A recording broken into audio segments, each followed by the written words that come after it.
It looks like we are 12.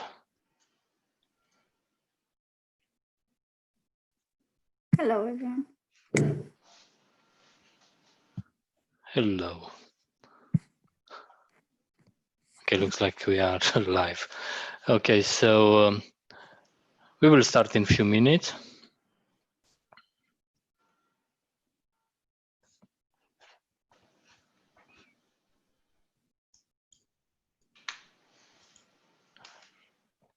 I have to close YouTube because I hear myself.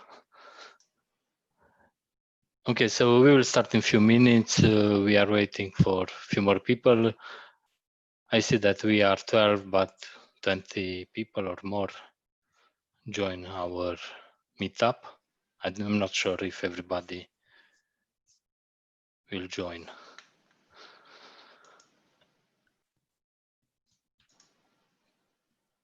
The agenda for today, I will share my screen.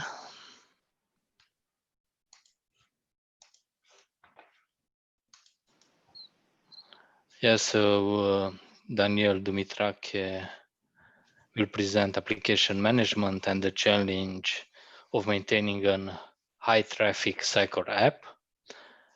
I will present how to maintain Sitecore MVP. Unfortunately, Sebastian cannot join us. He has a big event in the family. And we will replace his presentation with a roundtable talk.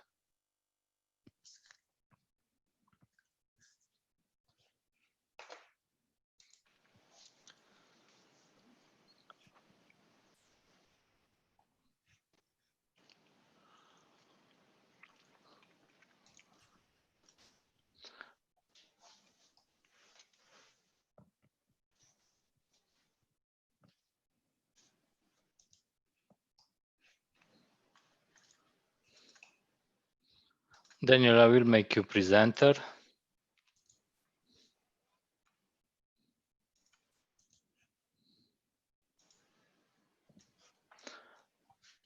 Yeah, one thing I forgot to say. Yeah, thank you, Delete, for sponsoring this meetup. Sorry that I forgot. And don't forget to join the Sitecore community. Here are some links if you don't have it.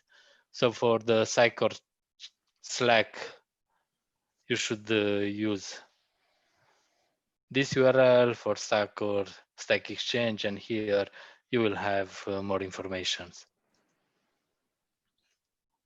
Here is the meetup URL for our local meetup, the Facebook account, GitHub, and call for speaker form, and our email address. Daniel, I will make you presenter. Okay.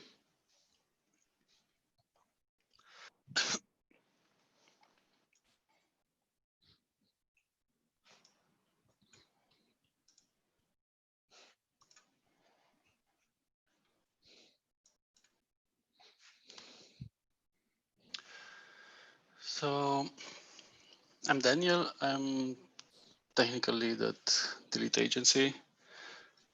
Been here for, I think, 7 months. One of the oldest employees in Cluj, one of the first 100. And I want to talk to you today about what it means, maintenance and continuous development of a high traffic Sitecore application. And about this, the project I'm working on and that I've been working on since I started with Delete is basically a website that's promoting dogs and cats food produced by Royal Canin. The site is multi-site, multi-language. It has around 50 different sites for each market where Royal Canin has a local presence.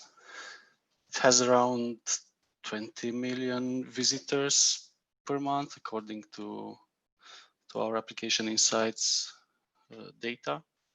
And Google Analytics shows around between 300 and 800 concurrent users at every time of day, depending on the hour. The peak time is around this time when the US market wakes up and everybody logs in.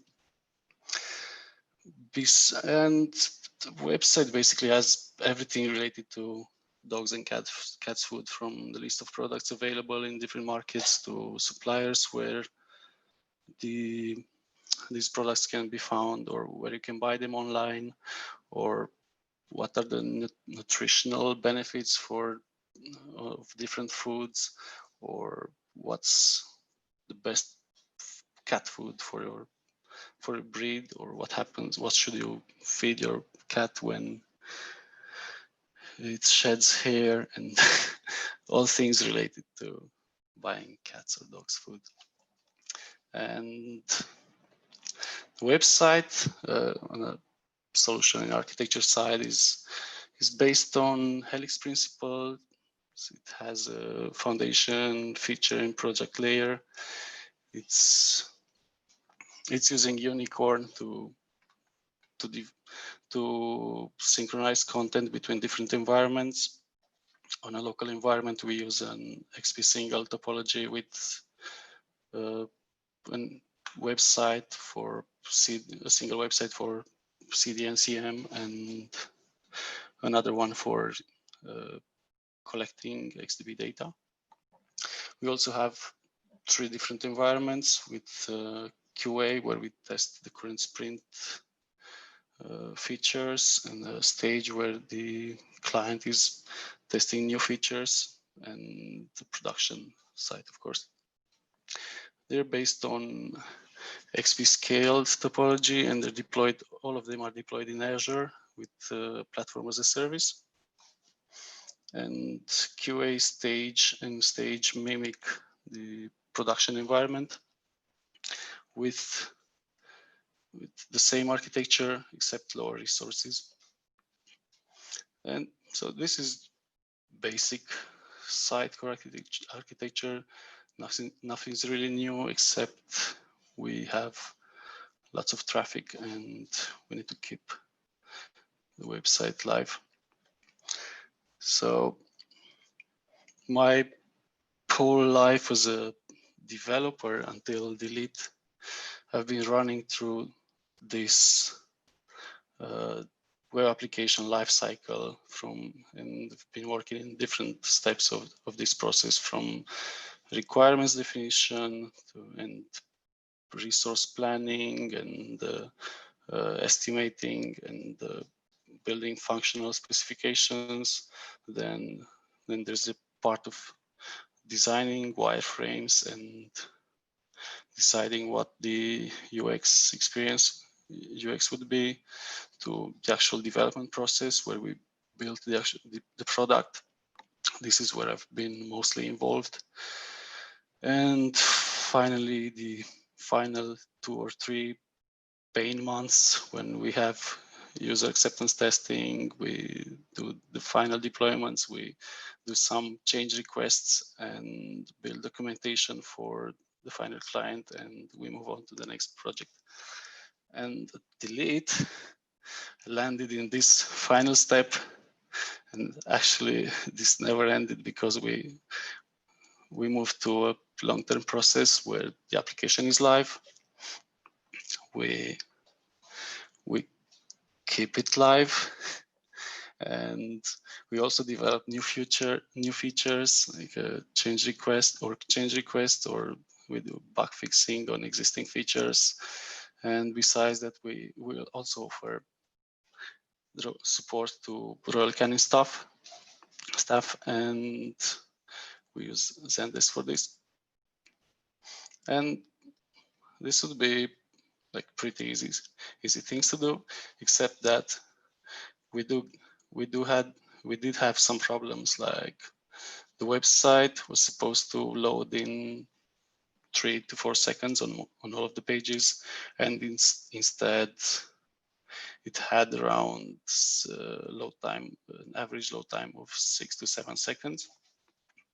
And it wasn't like that in the beginning when there was only one website migrated to our solution. But then since the beginning of 2019, when most of the Royal Canin markets moved to our solution, the traffic grew and the content on the website grew, and the site became slower and slower and started having problems, and the response time was well outside of the non-functional requirements. And then another things that we started with was the typical classical deployment with manual deployment and putting a maintenance page on the site until we finish the deployment. And this 2020 is not something that we should really do. And besides that, I think my first month, we had at least 1 or 2 major incidents on the website, when the website either was crashing and not responding at all, or it was responding in 1 minute or more. So it was really adrenaline filled. I think that's why I liked working at Delete. It was really interesting to solve problems, and things would go bad. In the end, we'd need to build a major incident report. Like this is summarized here. For example, like this is one of the worst situations we've been through with slow response time for 4 hours and then maintenance page for about 2 hours, just because we did lots of publishing and that affected the website and the performance of the website, and the web database hit the max DTU that it was using in Azure, and so the website didn't respond anymore. It was fun times, but it's not suitable for long term because nobody can manage that amount of stress. So we starting organizing.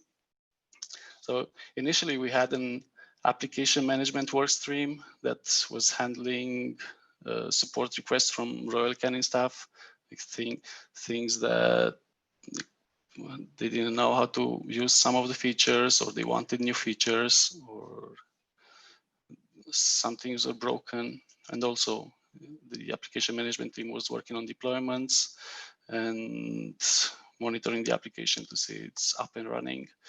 And we also provided on-call support for outside hours. So if the website crashed or something wasn't working, somebody was up and ready to fix it.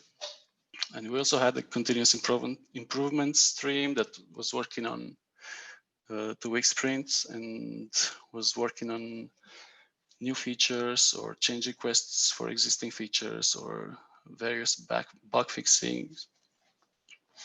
And so we needed to add a different work stream that was focusing specifically on the website speed and improving it, and improving the stability of the website, and also checking if the infrastructure is what we need, if we need to upscale or downscale different resources, and also not least on the security of the website. And every stream has, for example, the CI stream and the performance stream has different teams that work on specification and do create priorities on the tickets and move them into different sprints. And some of the tickets come from application management, from Zendesk, from requirements from different markets. So with this So if we got organized, then we started working on fixing problems. So on the performance part, we focused on 6 major objectives.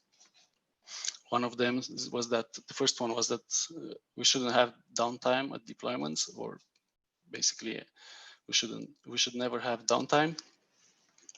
We should improve application stability so it never responds in 20 or 60 seconds when there's a big activity on the website. We also focused on improving the website speed, so it falls within the non-functional requirements, which was 3 seconds on most of the pages. We needed to add monitoring, and so we know when issues appear, because it happened quite a lot to get called by the client saying the website is down, or we just stumbled, like access the website and we've seen was down for an hour or 2. And we also needed to focus on reporting to tell the client what we actually worked on, what we're doing, what were the effects. And another thing we wanted to focus was on application management processes and automating most of the parts that are repetitive. And not the last, the security of the website, which is very important. We also started with a few things before we actually started the performance work stream. We already upscaled the resources to the max of them, to the maximum, so we couldn't just use upscaling whenever there was a problem. So the CD servers, the content delivery servers, we're using an isolated layer in Azure, and they use the highest level available that has around 14 gigabytes of RAM. We also have a load balancer with 4 instances. It started with 2 instances, and then as we added more markets to the website, more sites, then we increased it to 4. We also needed to increase the web database from 100 DTUs to 200 and then to 400, just so it didn't crash anymore, so we didn't have those major incident reports every week. And then we started working on each one of these 6 points one at a time. With the first one, so doing no downtime deployments was actually really easy.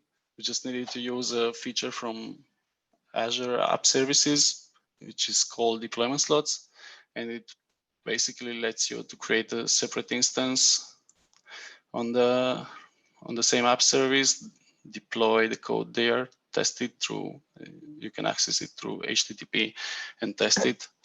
And then if everything is okay, you just swap the instances between them.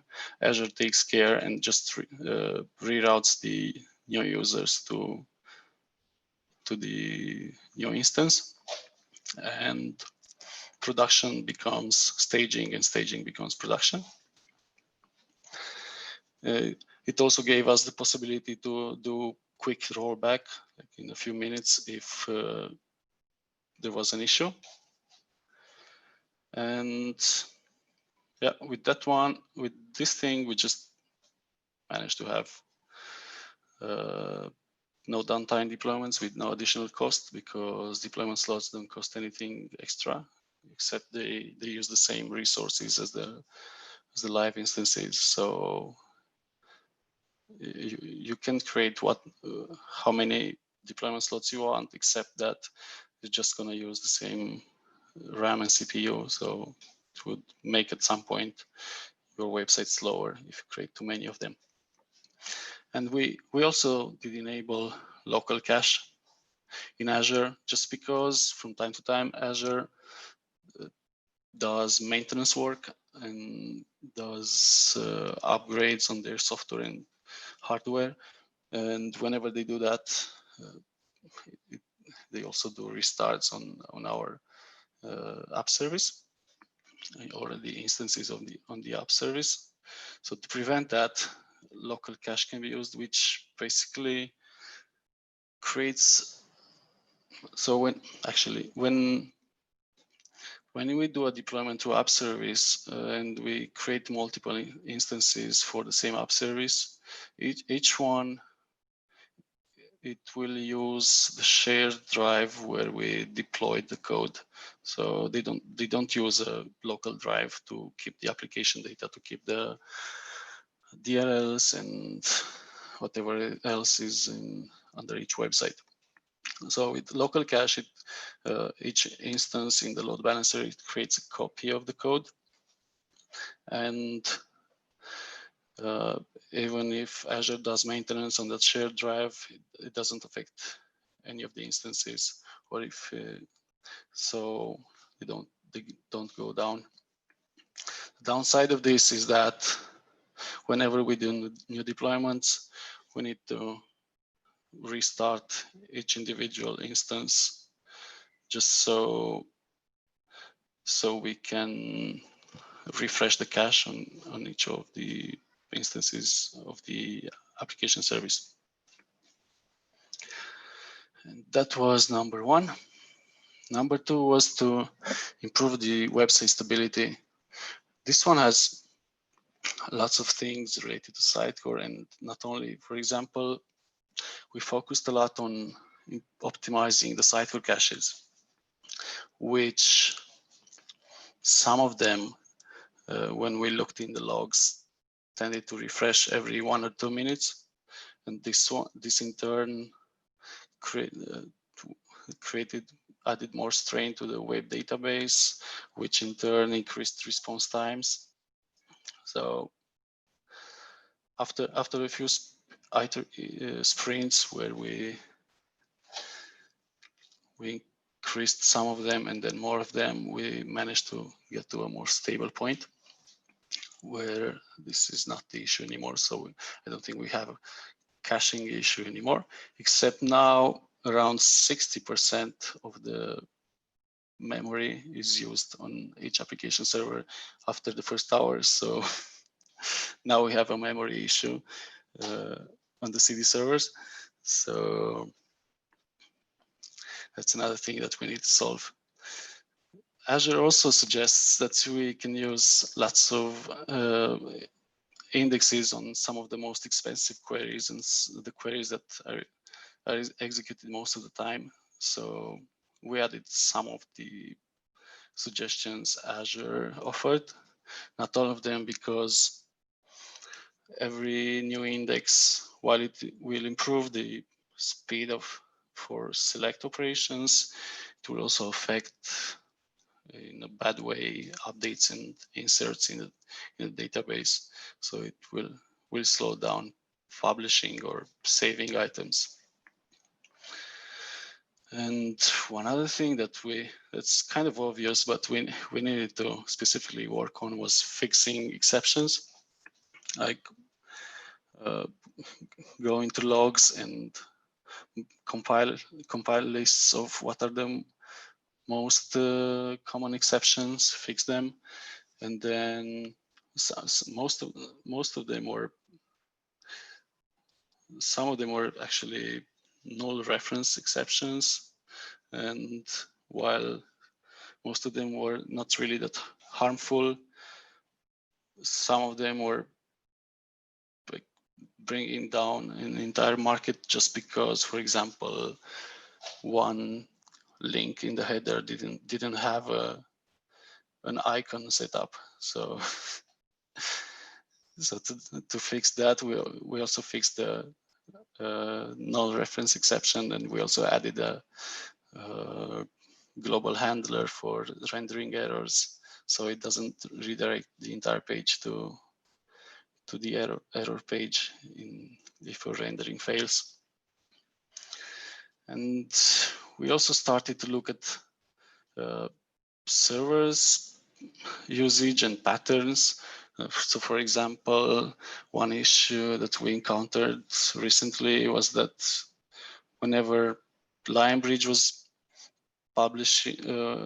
Lionbridge is a tool we use to translate different content in different languages, and whenever Lionbridge was sending translations back to our website, the CPU increased to 100% and didn't go back to less than 100% until Lionbridge finished sending the data, even in 1 hour, 4 hours, 8 hours, or 1 day, depending on how big the batch of data was. So apparently, we also weren't shy of using support. So Lionbridge said, actually, there's a quick fix.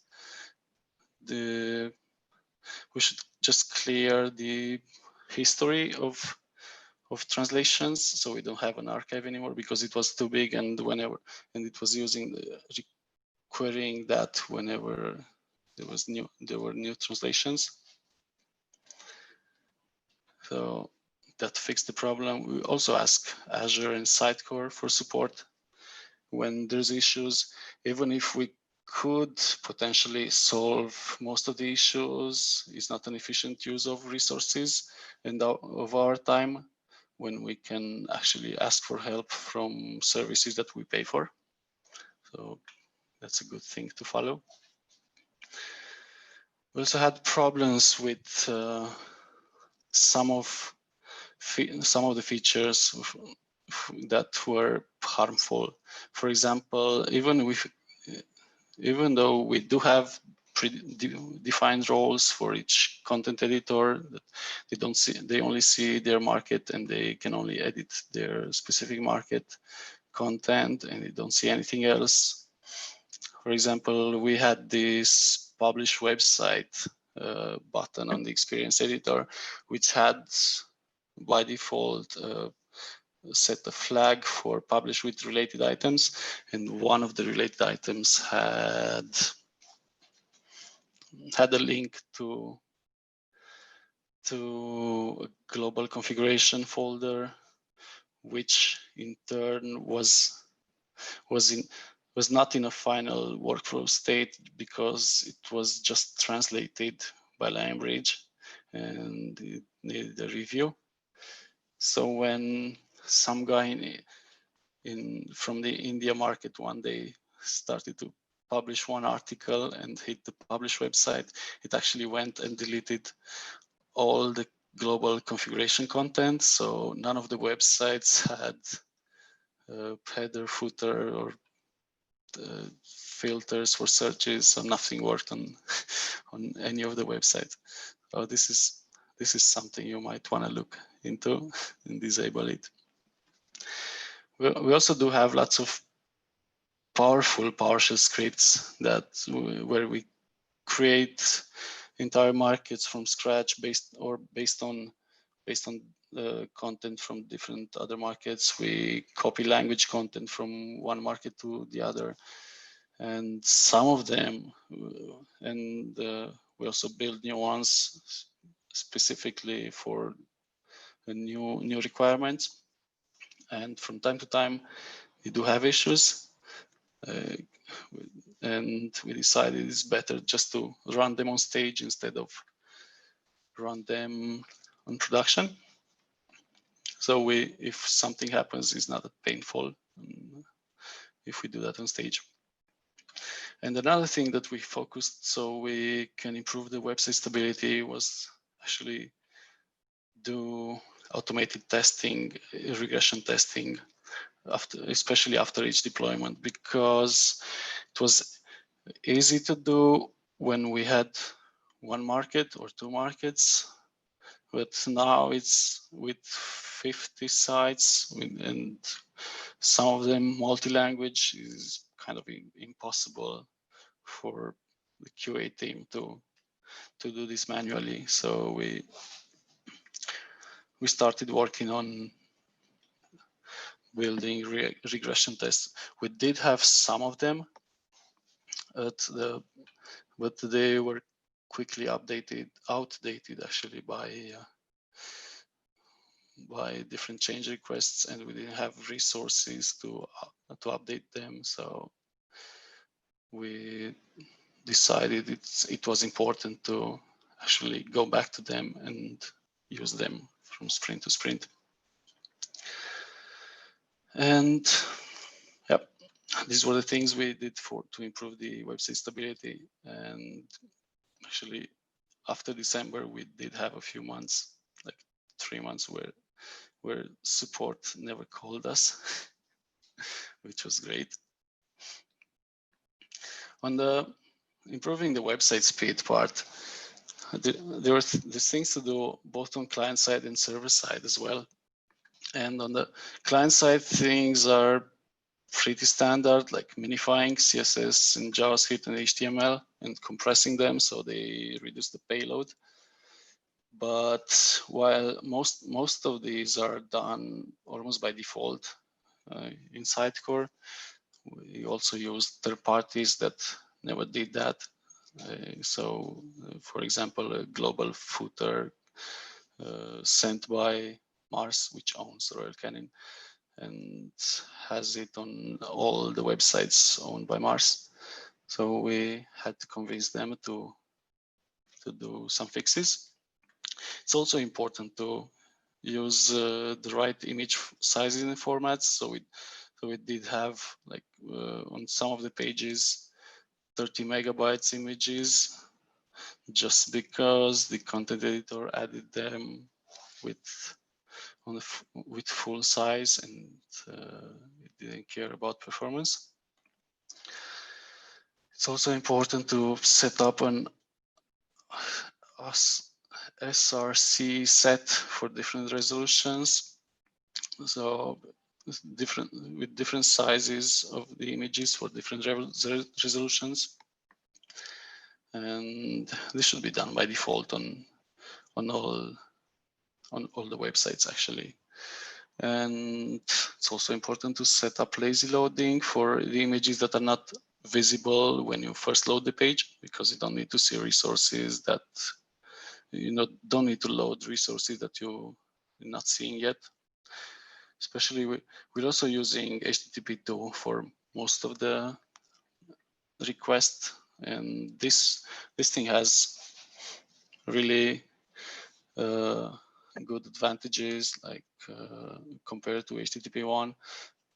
Like it uses the same connections for different requests from the same domain. It also has smaller headers, and it's generally faster.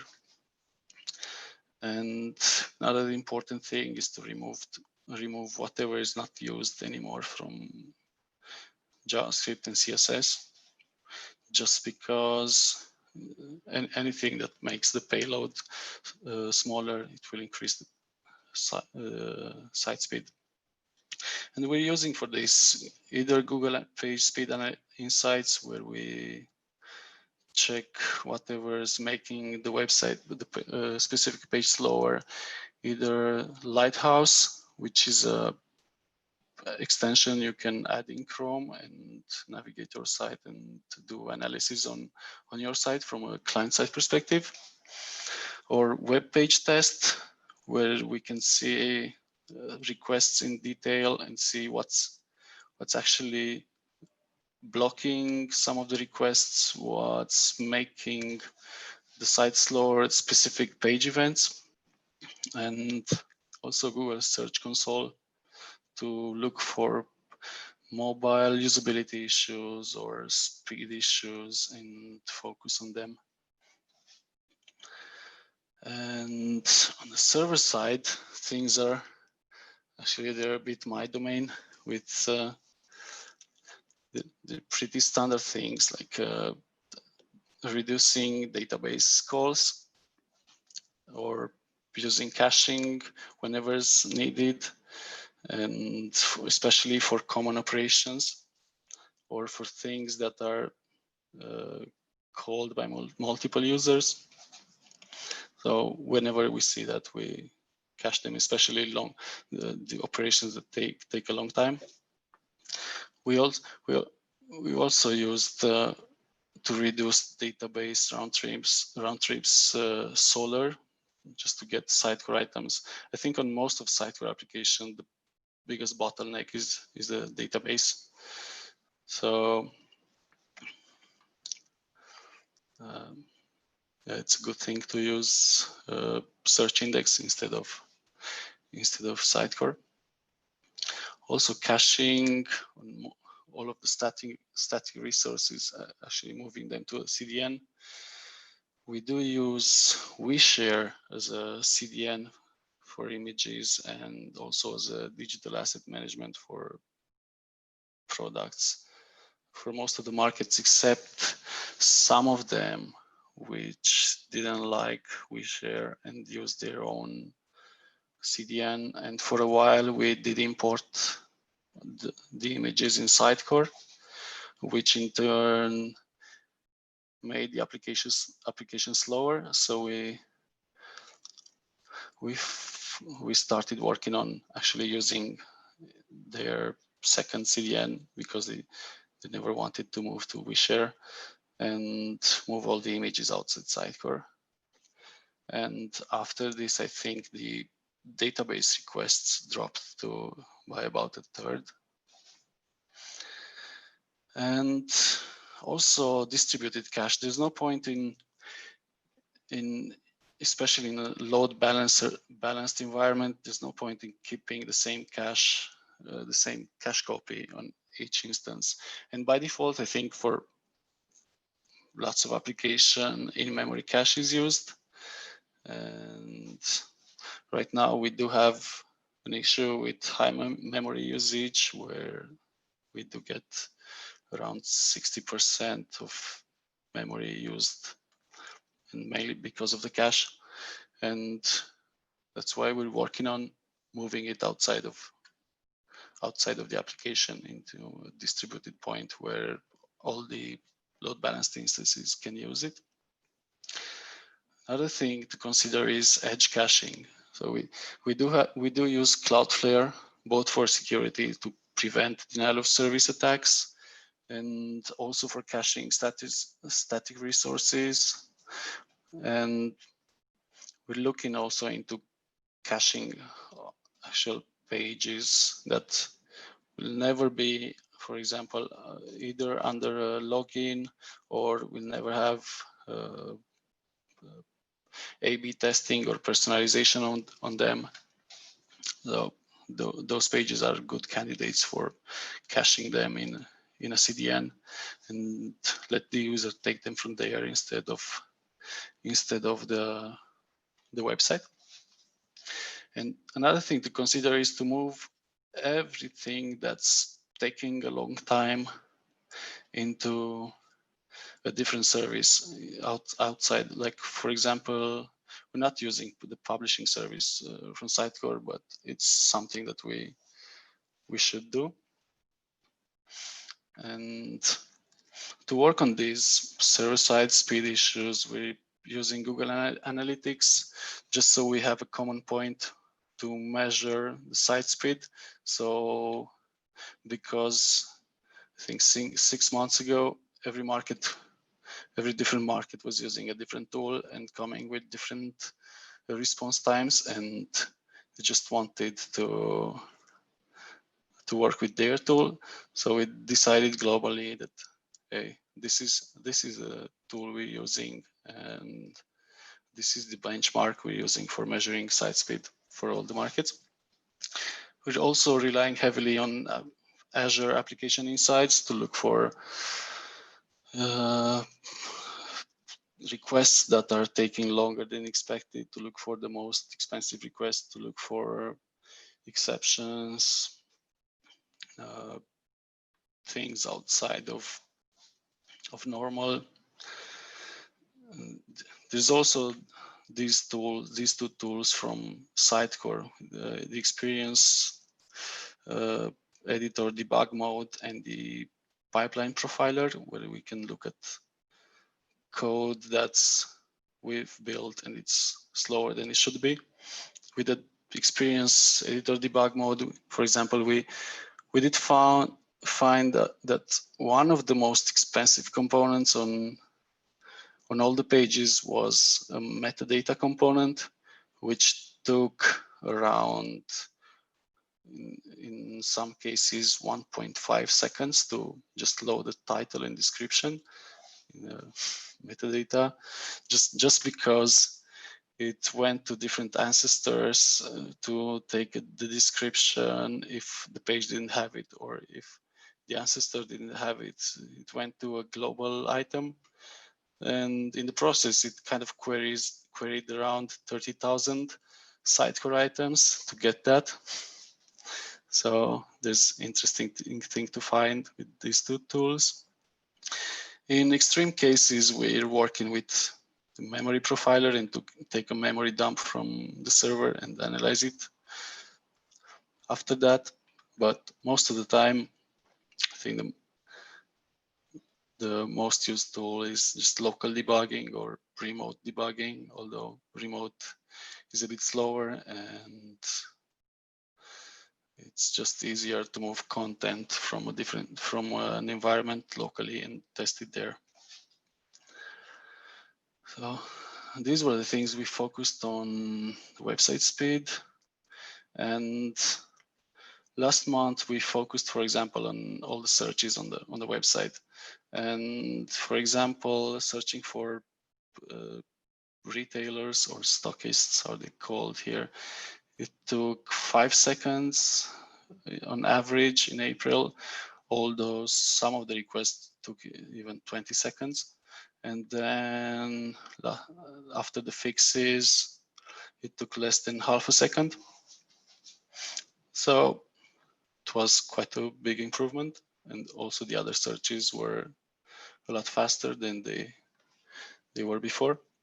And we mainly used caching for operations that were executed multiple times, or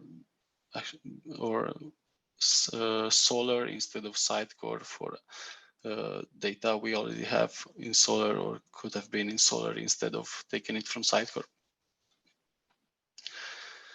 And of course, if we need to monitor and do report on whatever we build, otherwise nobody will know about it. And so 6 months ago, we did receive notifications that the website is down, sometimes from the client, which was really embarrassing. So we started to set up Azure alerts that send emails to a list of emails whenever the website is responding in more than 20 seconds.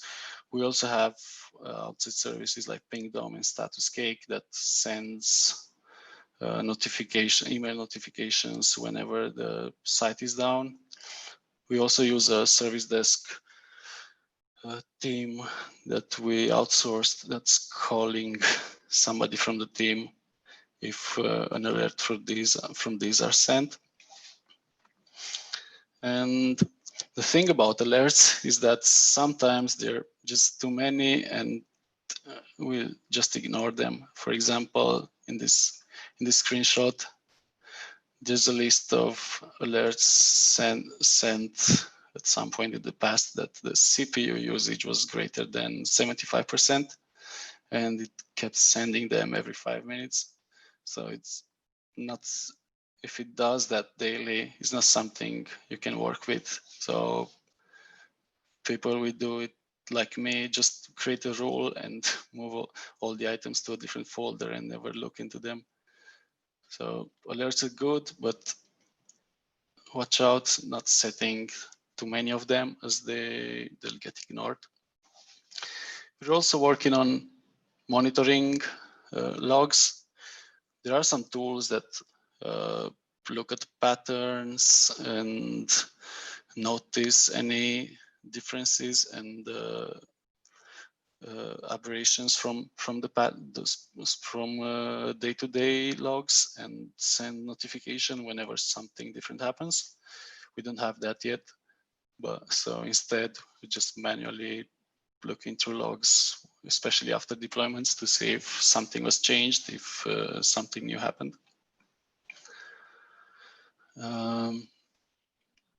We need to do that. For example, at some point we noticed only after three months that one of the servers was logging every second errors in application insights, and this created around an extra $5,000 per month cost in our infrastructure just because the logs increased. So it's something to look into. And we also do send reports to our clients monthly or every 2 weeks on what we worked on, what were the results, what are the potential issues, how we plan to solve them, just so they know what we work on and they're aware. And another thing we focused on was optimizing what the application management team is working on. So initially, when the site went live, there were just only a few requests from Royal Canin staff. And then as we increased the number of markets that went live to 49, also the number of tickets raised by different users from those markets increased, until we just realized there's no way we can finish them in time, because there's always a backlog at the end of the month that's similar to whatever we fixed that month, and we're about one month late with what we're working on. So we started analyzing what the application management team is working on, and part of it was monitoring that the website is up, just because we did have so many major incidents. And this got lighter after we've set up all those alerts from different systems, and we also had dashboards, so we can have a big picture of whatever's happening at any time in the application. And around 10% of the time, which means in a week, 1 or 2 days, one of the team members was always busy with deployments.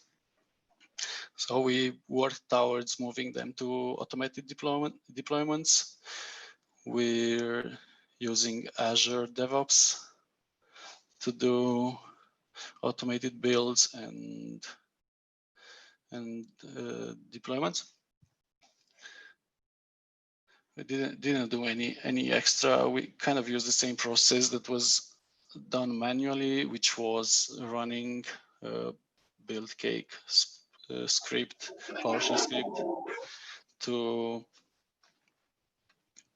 create the build package and then copy them to the server that we wanted to deploy to. So we kind of did the same with Azure DevOps.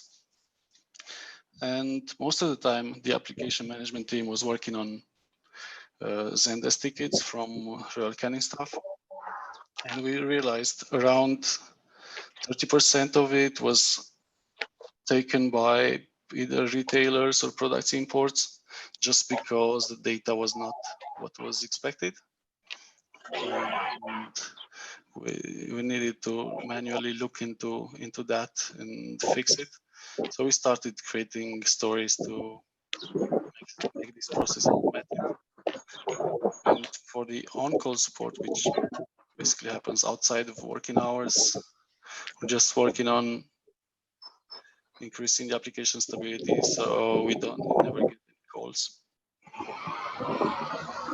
And sorry, quick question. Can you hear me? yeah. Yes. You said you've automated the deployments. Do you have any downtime during the deployments?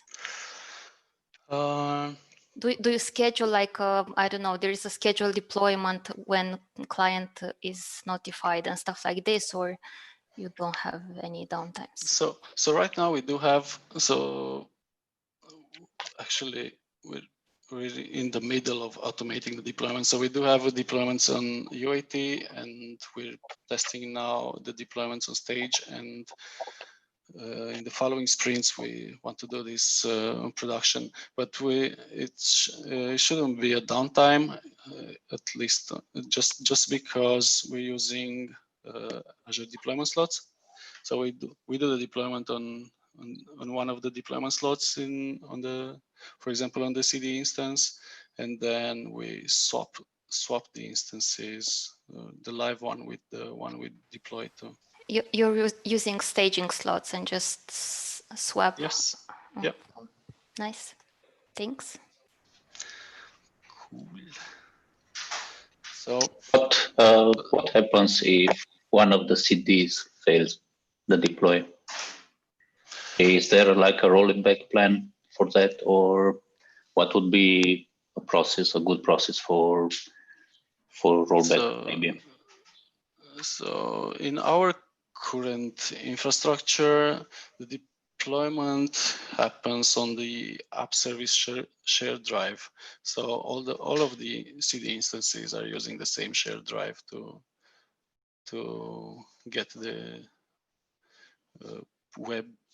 the application data, the DLLs. So they all fail, not just one. If there's an issue, but with the deployment slots, you can always just roll back, swap back again the previous production slot with the new one if there's an issue. Okay, I thought it was a totally different web app for CD, which was each using different instances. That's why I asked. So, but yeah, it's makes sense. Okay. Any other question? Nope. So one of the last items actually that we focused on our application was to make sure the website is secure.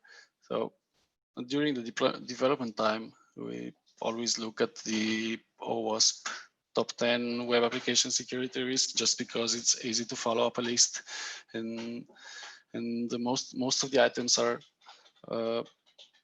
already fixed by design. So you can't do SQL injection in a MVC application, for example, in .NET, or cross-site scripting, just because it's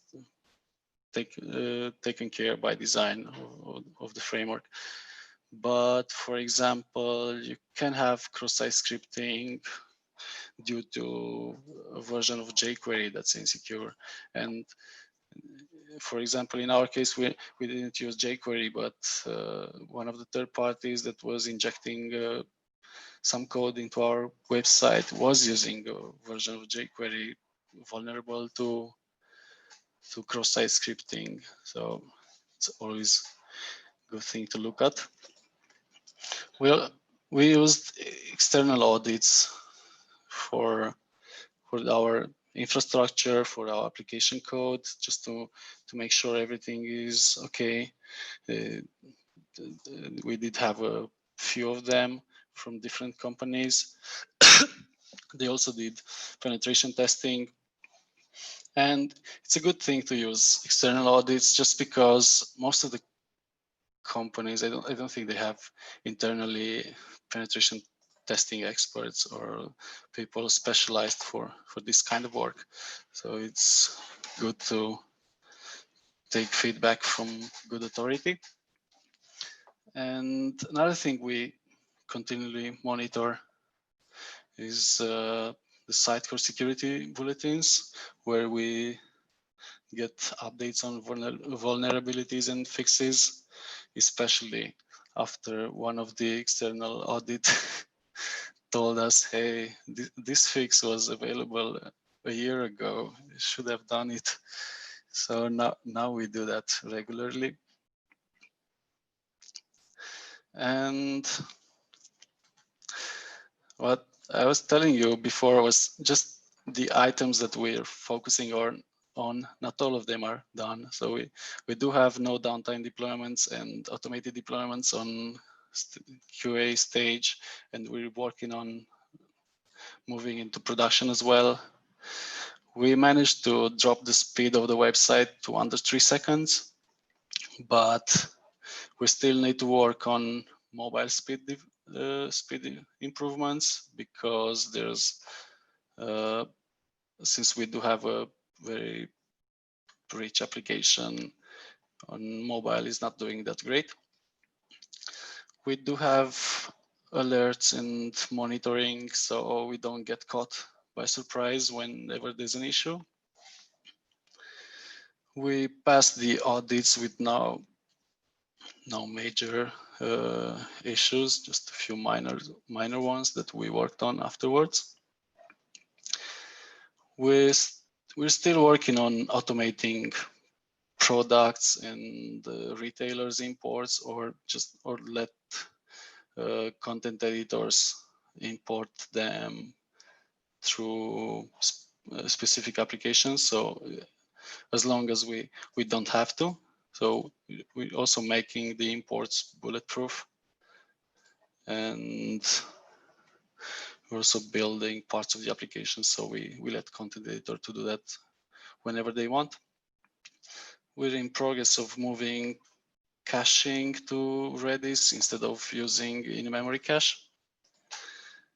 And we're still to update our automated regression tests so we can use them at deployments, and we don't use one full day of our QA team just to test the deployment. And to do this, we communicate a lot, and on different channels, especially during the lockdown times. So for example, with our Cluj team, we talk on Skype a lot. With the London and Chelyabinsk team from Russia, we talk on Hangouts.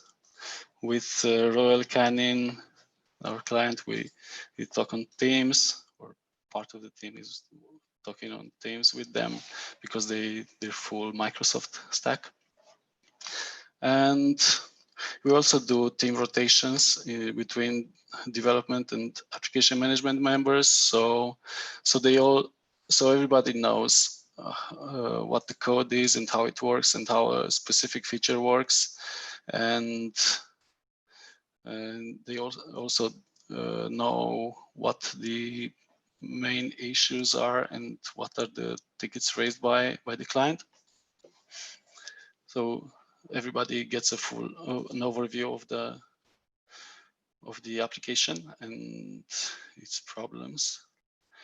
We also get feedback from client or from within the team. For example, we have here a team morale survey we run, I think weekly or every 2 weeks, to see how the team is doing, and we get suggestions. And another good thing was that for the past month, since we increased the team, I think almost every month we had a new team member with new ideas, with energy to try new things.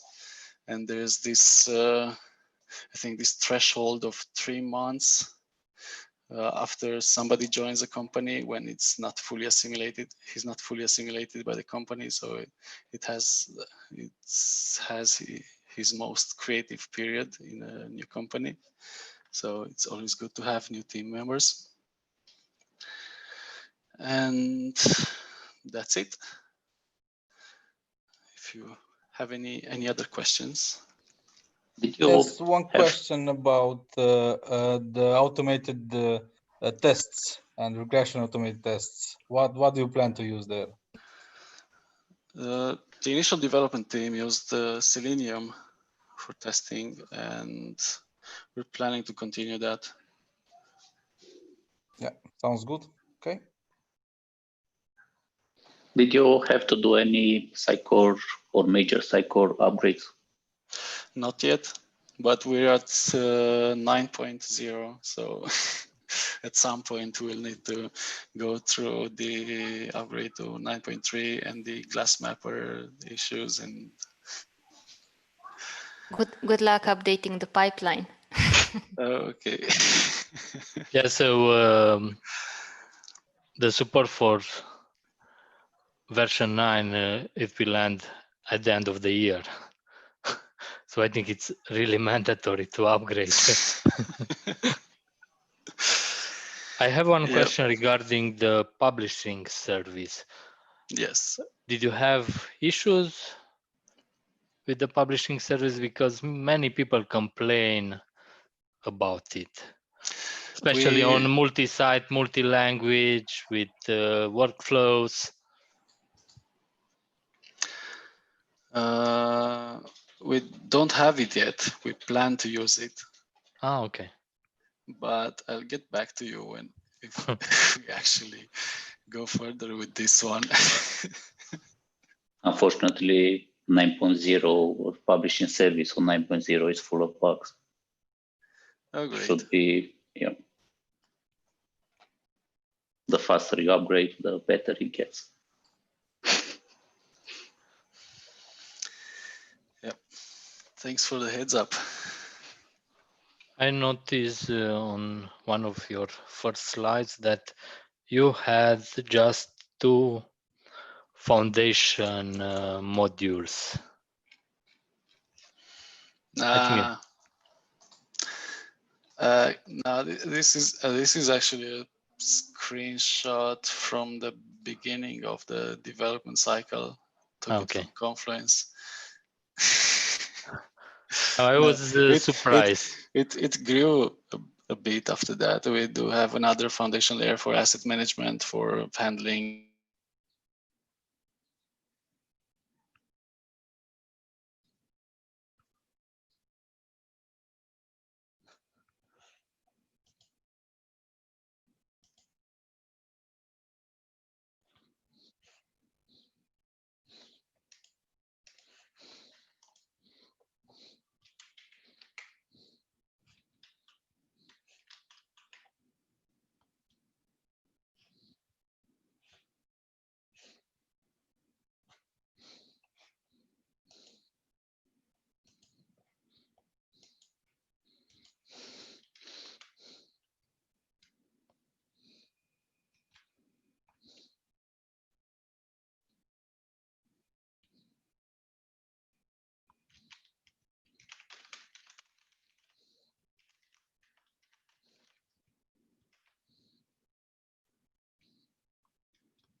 Does it work now? Was it me or? I don't know. We can hear you now. We can hear you now, guys. I think just Daniel was. Yeah, the joy of working from home with an unstable internet connection. Sorry about that. I missed the last 1 or 2 minutes. No, we were just waiting for you. So okay. So if there's no other questions, I'll stop sharing my screen and leave Vlad continue. Do you want to have a short break, or we should continue? Everybody's so quiet. Let's just continue then. Everybody can take coffee during the meeting. Don't worry. So. Okay.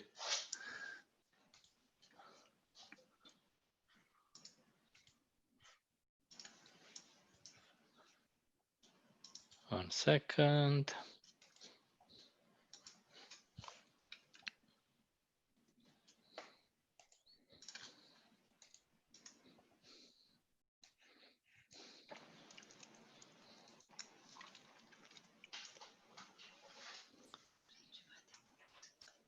Can you see my screen? Yep. Yes.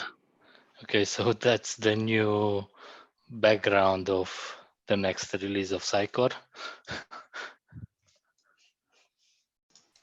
It's the same girl.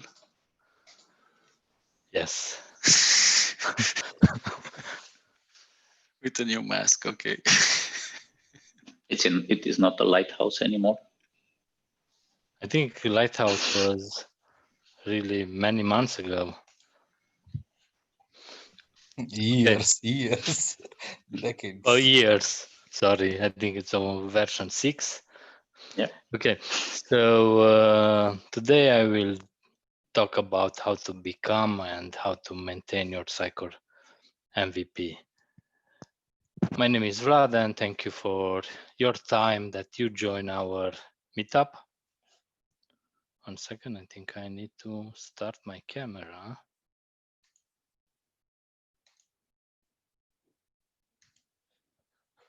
Where is it, my camera? Okay.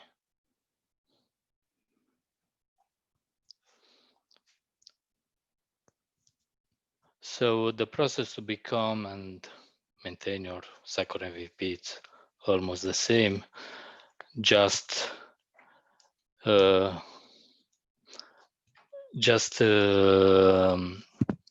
second, my wife come in my room. Working from home. So just the process of if you are an existing Sitecore MVP, you don't have to be nominated by someone. About me, I'm a Freelancer Solution Architect. I was Sitecore MVP starting from 2014. I work for Sitecore starting from 2016 to 2018. I think I'm a Sitecore Stack Exchange addicted. Here is my blog and my Twitter account. The agenda for today, I will explain what is the Sitecore MVP program, what are the benefits, history of the MVP program, advices, how to become a Sitecore MVP, how is the process of MVP selection, and if you have any questions. Yeah, so the Sitecore MVP award celebrates the most active community members from around the world who provide online and offline expertise.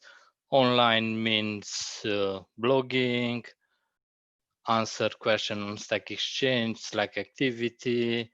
Offline means presenting on local meetups like this one, on SUCON conference, or at Sitecore Symposium. So every year, the Sitecore Most Valuable Professional Awards recognize individuals with passion for sharing their knowledge and expertise through participation in online or offline communities.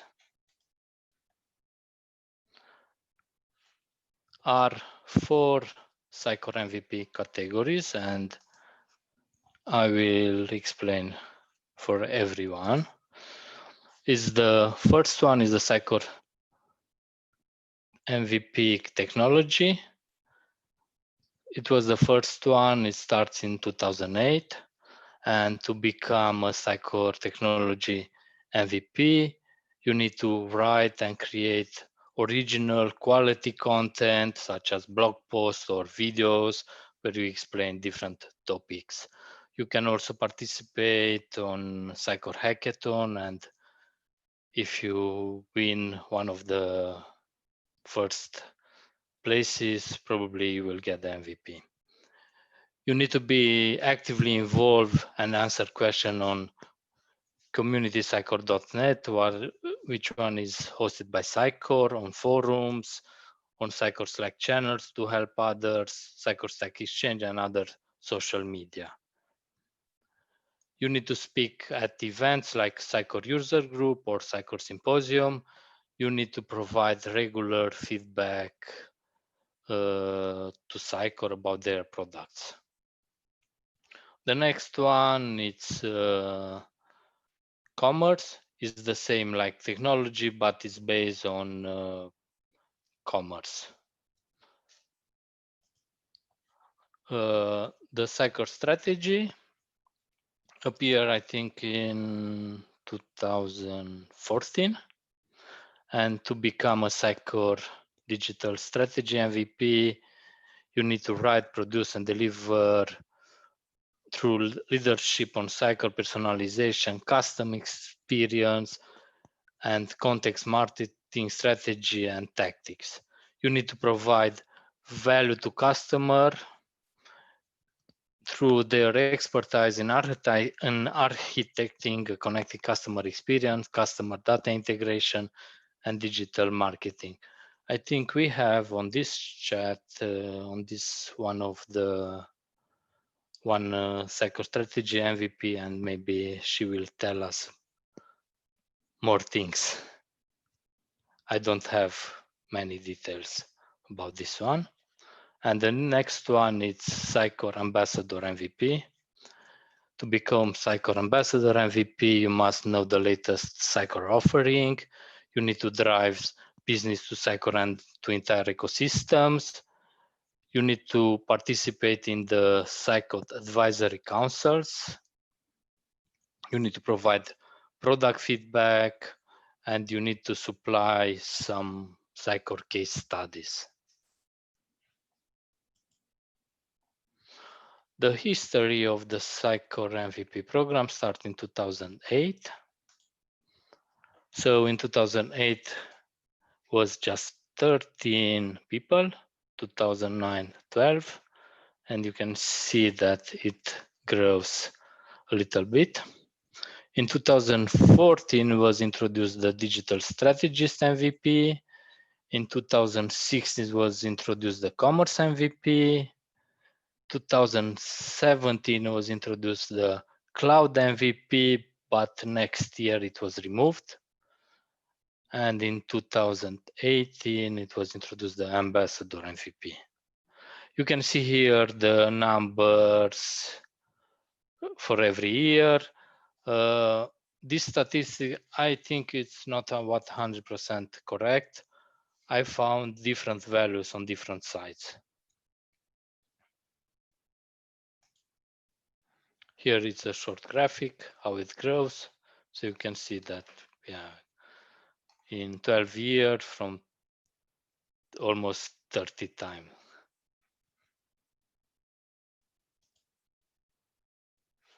The benefits of being Sitecore MVP: you will get access to early access to product releases and resources.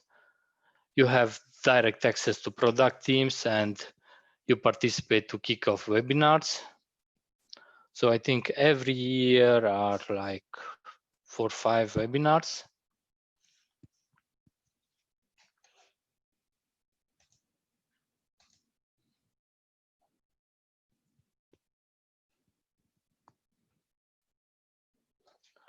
You will receive Sitecore TDS, Razel, and Fedora license for free. You will receive an exclusive invitation to MVP discussion forum like community. There it's a private group and a private channel on Slack.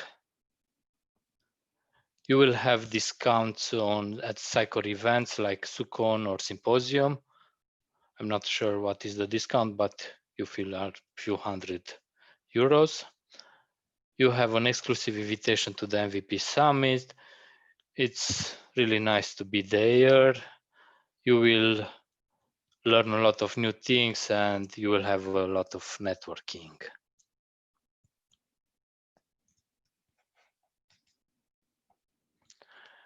So now I will answer to that question.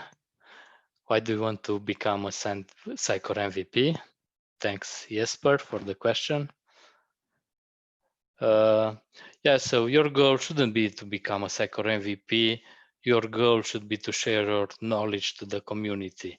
Remember when I was first time, yeah, I didn't know that I will become, or I didn't want it to become, it just happened.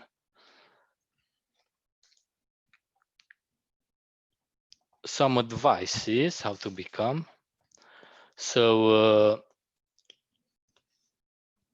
it's to become a Sitecore, it's an individual community involvement. It's not, it's beyond the day job. So my suggestion is to spend time after your work, I don't know how many hours, 5-10 hours per week, to write some blog posts, to give answers on Stack Exchange or be active on Slack, but probably it take more than this. Or maybe if you calculate per year, yeah, it will be like 5 hours. I don't think it will be more. So you should be active on Sitecore community.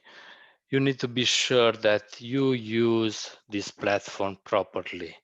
So Twitter is for news, for example. If you have a new blog post, you share on Twitter because many people are there. I suggest you to use the hashtag Sitecore to be more visible when you share your blog post. If you have questions, add it on the Stack Exchange because that question will remain there. It's really well indexed by Google, so I'm pretty sure that you found until now a lot of question on Stack Exchange. Before it was Stack Overflow, but from my point of view, that one, it's really obsolete. I think Sitecore Stack Exchange started in 2016, and yeah, it's still on beta. Make sure that you add question and probably will be public.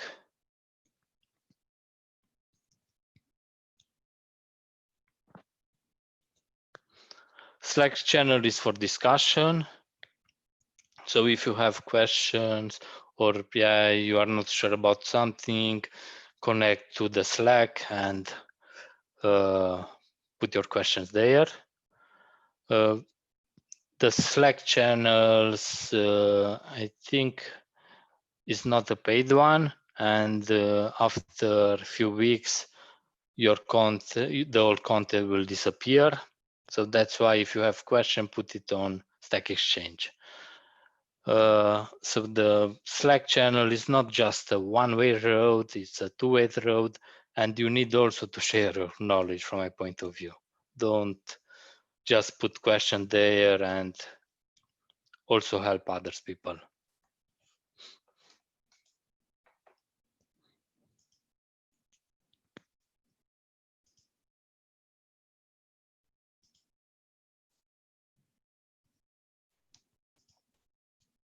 Contribute on open source project. For example, or you can upgrade the existing marketplace modules to newer version and make them visible to other people.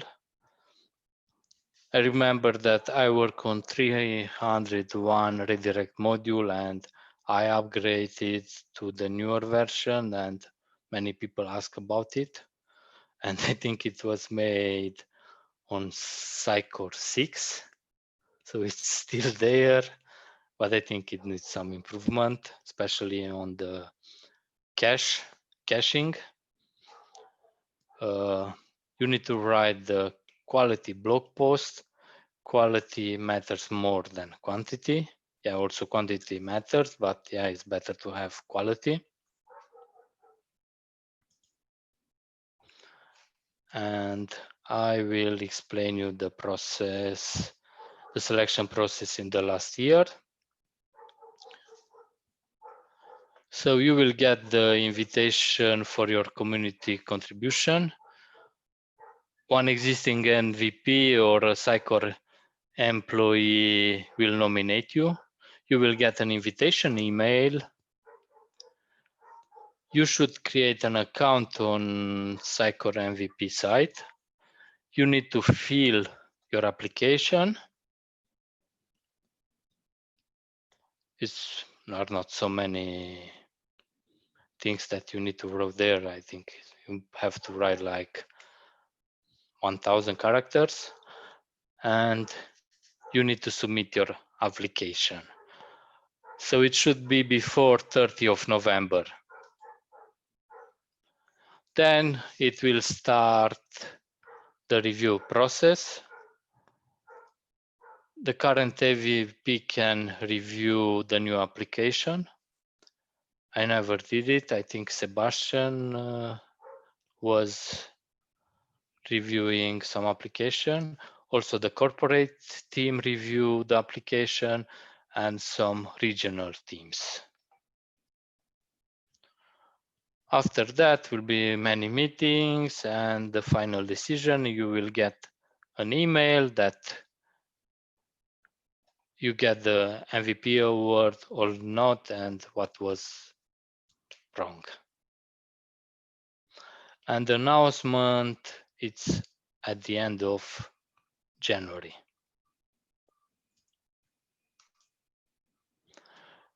Yeah, so that's it. If you have question, I'm happy to answer. So do I need to know previous Sitecore MVP or a Sitecore employee to get an invitation? Can you repeat? Do I need to know somebody that's already an MVP or a Sitecore employee to get the invitation, or you just need to submit my application and no, you need somebody need to nominate you. But I think if you are involved and visible on the community, you will be nominated. I remember I nominate few guys during the time. Okay, so we need to play nice with you, right? Not really. Not really. No, you just need to be active. And yeah, I promise, if you are active and you have quality blog posts, I will nominate you.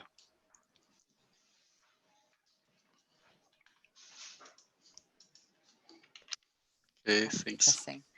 I'm not really an MVP, guys, but just from experience of trying to get a colleague nominated, honestly, just make sure you have someone committed to do it, because when the time comes and you ask 10 people, all of a sudden they're all really busy and they're just not even replying. So just saying, be ready.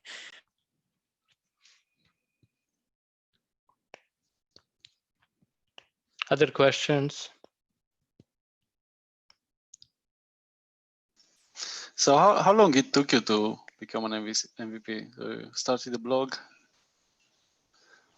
Yeah, so when I started my blog, first time it was in 2010. And I became MVP in 2014. But in 2014, I was nominated first time. So I didn't apply until then because I didn't know how is the process. It was a fun story, also that nomination. I will tell you at a beer. Okay.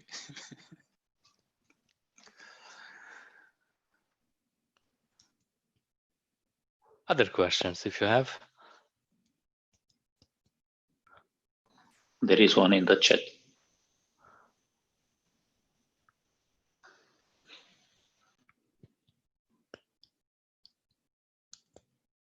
Yeah, it really depends. It was some changes on my day job, but I don't think starting when I was MVP, starting when I worked like a freelancer, I had other kind of projects.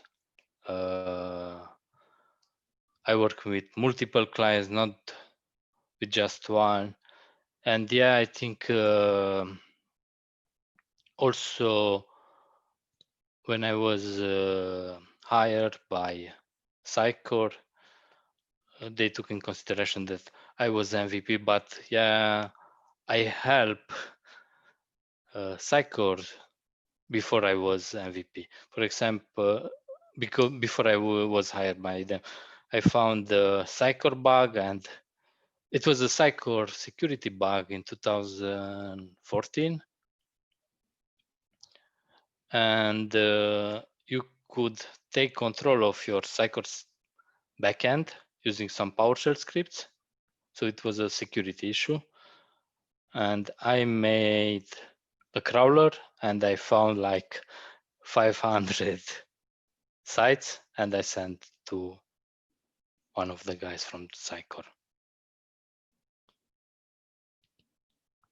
And that guy contacted me after 2 years, and they hired me.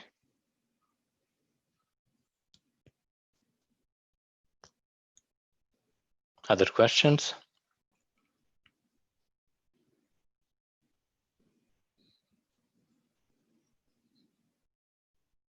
Yeah, everybody's on silent mode. Yeah, unfortunately, Sebastian will not present today because, yeah, it was a big event on his family, his father, starting from Saturday. And yeah, we plan to do a roundtable.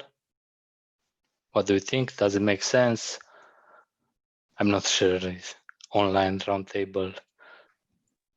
Or maybe someone has got something to present. Maybe someone has got something interesting. Yeah, so maybe that they wanted to share, that you could have like an unplanned talk from someone.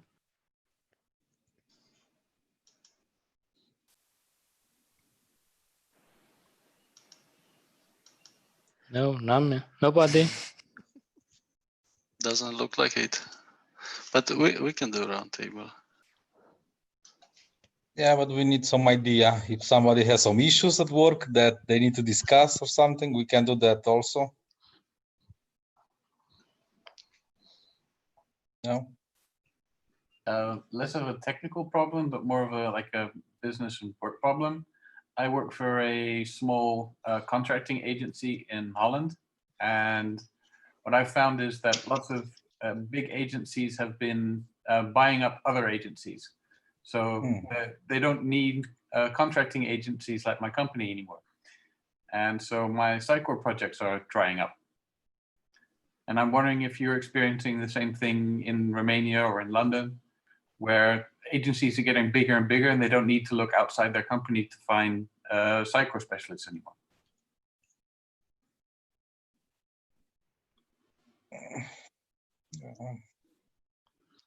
Not really.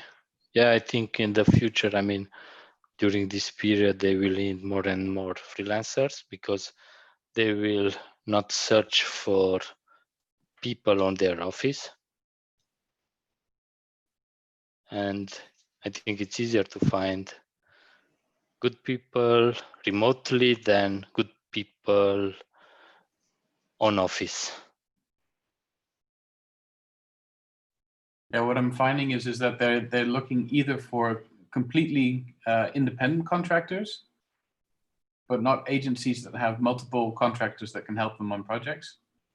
But they're reaching out to individual contractors themselves, so people that they're their own boss kind of thing, but not people that work for contracting agencies like my company. I was wondering if you're experiencing the same thing, where you're not hiring as many people through agencies like Logica CMG or Ordina or those kind of companies. I don't think there is a lot of hiring right now. Maybe that's the reason, because of the period we are.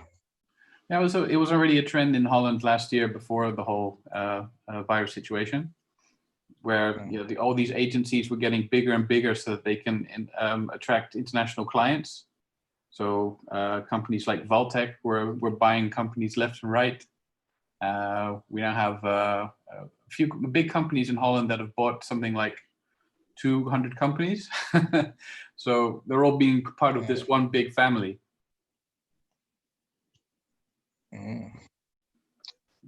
Globalization. Exactly. Yeah.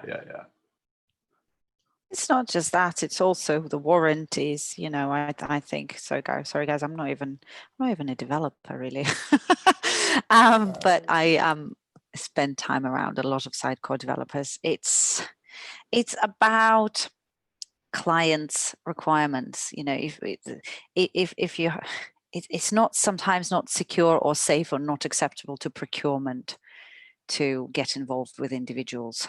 You know, you need a company that can then take a hit on any warranties or any issues, any problems. You know, you need somebody that you can, in essence, well, sue or not. You need somebody responsible, shall I say. You need to have ability to hold someone to account, and that typically is very hard to do with individuals. So you tend to probably find that individuals work on smaller projects or maybe startups or companies where, you know, it's not as rigorous and not as corporate, I guess, but you won't find, you know, a large PLC giving a project to, you know, a group of individuals, for example. Well, that's the thing I find funny is because, yeah, most of the projects now are actually only done by large partners. But the thing is that they used to hire people like me through a contracting agency, and now they're literally hiring individual people, as like what you're saying, so that they prefer that over an actual company that has liability insurance. So that's what I find interesting. This is interesting. Yeah. But I guess it's a unique experience for the Dutch market then. Well, that market is first ahead. Probably the other will follow. Yeah, exactly. Yeah. Does someone has experience with Sitecore Docker?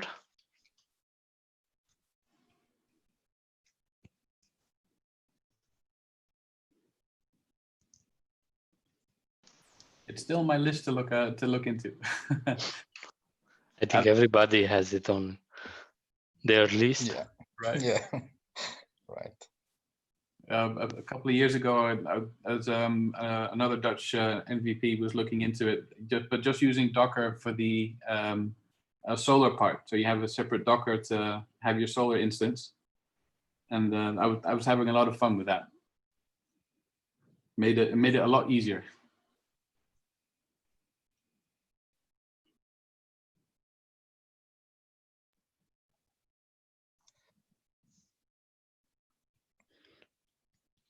Have you used SearchStax compared with Solar Cloud, something like this on some of the projects, some pro and cons on hands-on experience or something? No, I've never used SearchStax before. I've only seen a presentation with another company that's used it before. It's an agency in Amsterdam that had they used it for their project. And what they found is that they relieved so many issues with indexing and curiosities. And because the SearchStax was a company specialized in solar, they actually helped them remove some Sitecore performance bugs the way they were actually using solar. So they also helped improve Sitecore at the same time. But they found that, it was a lot more flexible. And because you're not limited to how many fields you can have in your index, you have a lot more power. Because what I hear a lot of times is when people use Azure indexes, that they're limited in all sorts of ways. And you don't have that same experience when you use solar. Yeah, true. But I'm afraid I don't have any first-hand experience. I think it's really good to use SearchStax. I don't know what are the costs. £300 per month, I think, for a scaled setup, not just the developer one. Oh, okay. I think we use it for one of our clients. Working fine. Alina can tell us more if it's still online. It works fine.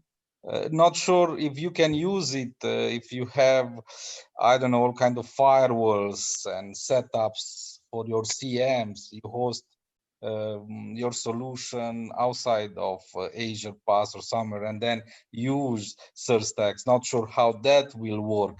I know that Sitecore recommends now in all their documents starting from Sitecore 9.2 and up, they recommend now Surstax and not Solar Cloud in the documentation that Sitecore gives. But I don't know how you can, if you can use it fine when you have security stuff, or you actually host your Sitecore solution on premise.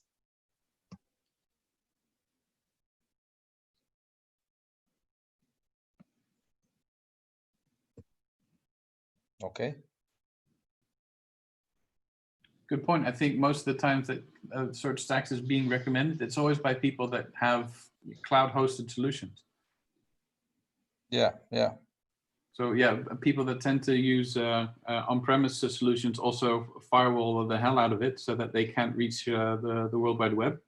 So I guess you have to use some kind of firewall instance or some VPN tunneling or whatever. So I think it wouldn't be as friendly to a on-premise environment as a cloud environment. Yeah, I think that too.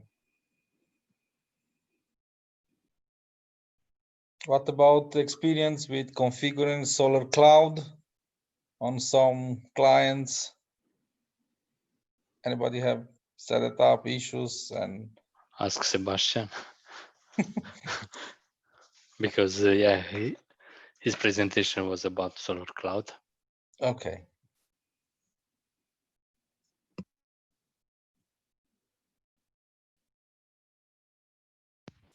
But just quickly, yeah, we do use it in production in some of the projects. Seems to be working well. Okay.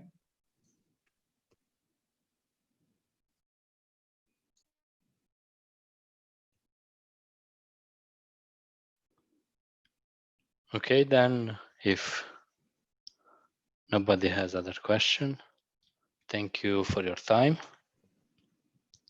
And we hope the next meetup will not be online, will be on site somewhere. Yeah, And well, we'll see. Not sure if that will happen this year. Yeah, it's not going to be this year. Yeah, I don't think so. We are allowed this year. Can I Okay. just ask? If you, before you finish, can I ask? There's some tips around the MVP from that are related to like digital customer experience and personalization and UX. So it's not so much all development. Whoever's posted that, can you expand on that? It was me, Polly. I just pasted this because when you just joined, we started reviewing all MVP categories. And I believe, Vlad, you asked a question that technically you don't know about difference. How oh, I know the differences, but yeah, I don't know in details. Yeah, so technically, I believe your technical knowledge here becomes secondary, and main focus needs to be on how you can get the best of Sitecore in order to apply personalization, achieve best business results, and so on. And it's up to you how you will do it. You just need to explain. It might be integration with third party. It might be clever user experience. So it's all about digital customer engagement now. Yeah, because I was wondering, because I'm not a developer, but I work a lot with Sitecore and primarily on personalization, or so I'm a search marketer, for example, so an SEO, and I was wondering if it was possible for me. So it sounds like it is. Yes, absolutely. You don't need to be a developer to become a strategy MVP. You can only use one section on Sitecore, experience analytics. Yes. That's all. You just can be the best Sitecore cloud user, and you can demonstrate good results of your work, how you're driving good business results and good conversions, how you're increasing click value, and so on. Yeah, that's exactly what I do. Okay, thank you. And also, if you can demonstrate good outcomes, just like best goals in Sitecore. So I think you're on the right route to strategy MVP. Yay. And also, Vlad, from this year, I believe you will be given one more advantage. You can also post your blog articles on Sitecore documentation portal. No, not all of them, obviously. Sitecore will need to approve all your blog posts, but some of them you're allowed. Okay, didn't know. I just tried to apply it for one. Okay. It's about Maybe I missed. seven-stage process.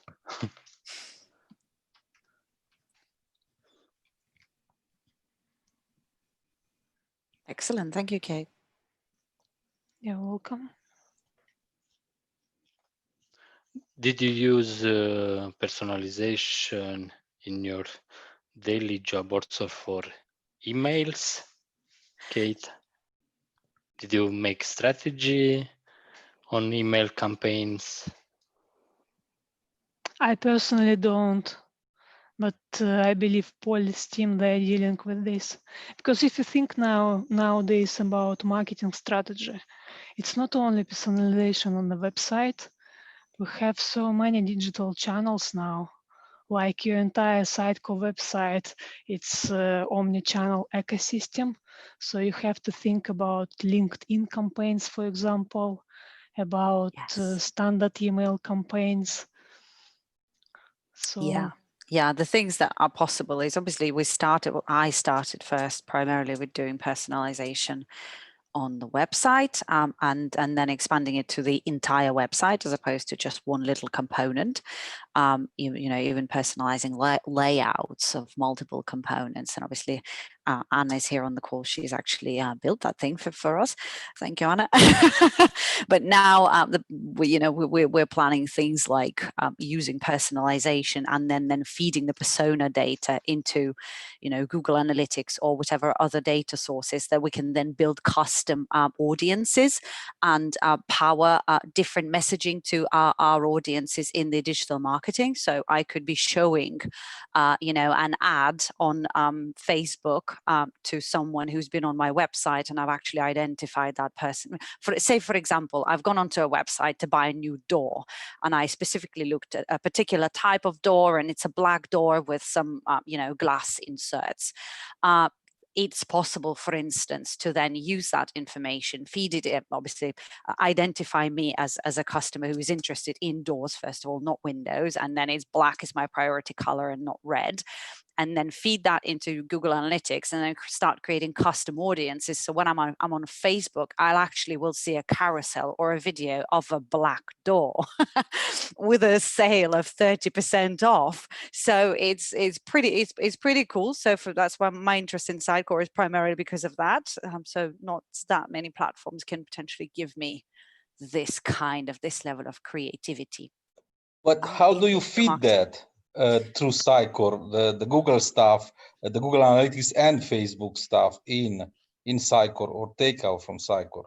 Okay. How you identify them? So there's multiple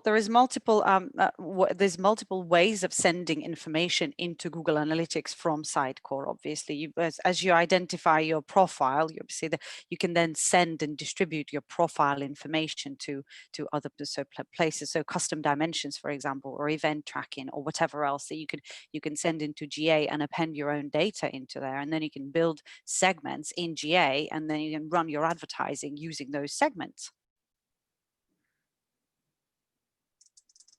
So basically, from Sitecore, you send the contact information. No, not contact. No. It's not. So if you use it, okay. Contact information, meaning, do you mean contact as in Sitecore contact? Yeah, in Sitecore contact, in analytics contacts. Yes. So you can't send personally identifiable information into Google Analytics. Just wanted to be clear on that. So you can only send like unidentifiable profile, parameters. But we are appending, for example, profile data to CRM records. So for example, we've got a customer browsing around the website, coming onto the website lots of different times. And we actually know that person, say take a university website. So we know, okay, so that's a young, it's an undergraduate. So it's not somebody who's already got one degree. So it's potentially an undergraduate, and is a person who is interested in, biotechnology. So like a biological sciences speciality, because of the content that they've consumed, or maybe it was even a PPC campaign that they've clicked on a specific biological engineering course, you know, because you can also track people that way in Sitecore. We then take, once they actually go and apply or register or download a brochure where they need to fill in the form, when we send the information from the form into, you know, Sitecore or CRM or whatever, we also append Sitecore XDB profile points to it, so you can then do clever things in your CRM using that information. It's really quite cool. Nice. Indeed. Sounds good. Next level. And Anna here again has done that. Thanks, Polly. Yeah. So guys, if you need any help, we can share our experience. Maybe it can be a good idea for a talk. Yeah. Anna knows how to develop this stuff. I just know how to come up with crazy ideas. Indeed.